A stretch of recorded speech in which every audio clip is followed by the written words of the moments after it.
వారసత్వం అన్నది కేవలం ఈ ఒక్క రోజుకే పరిమితమైంది కాదు.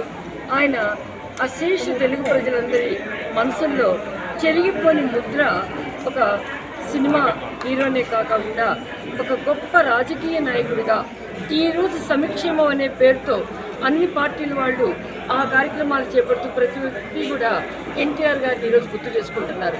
అటు కాంగ్రెస్ నాయకులు కానీ, బీజేపీ నాయకులు కానీ, అన్ని పార్టీల వాళ్ళు.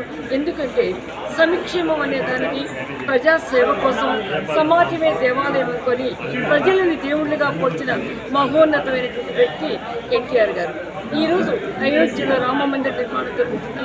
ఆ రాముడి రూపంలో మాకు ఎన్టీఆరే కనిపిస్తూ ఉంటారు.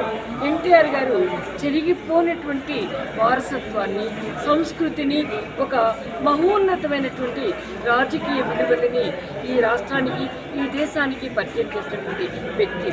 దక్షిణాది రాష్ట్రాల కోసం, ముఖ్యంగా ఫెడరల్ వ్యవస్థ బలోపేతం కోసం గుండె నిబ్బరంగా ప్రతి వ్యక్తిని కూడా మడమ తిప్పని వ్యక్తిగా ఎదిరించి పోరాడినటువంటి దేశాలు. ఆయన ఎప్పటికీ కూడా తెలుగు సంస్కృతిలో కానీ, తెలుగు రాష్ట్రాల్లో కానీ ఆయన్ని మర్చిపోవడం అన్నది అసంభవం.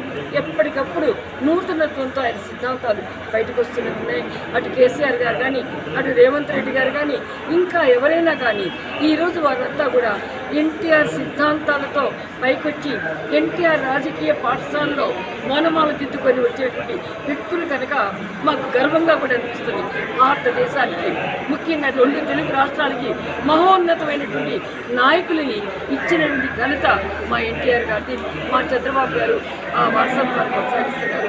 ఇది వర్ధంతైనప్పటికీ కూడా మరలా ఒకసారి వారిని గుర్తు చేసుకుంటూ, ఆయన జ్ఞాపకాలను పదిలపరుచుకుంటూ, ఆయన వారసత్వాన్ని ముందుకు తీసుకుంటూ పురోగమించడానికి తెలుగుదేశం సిద్ధంగా ఉంది.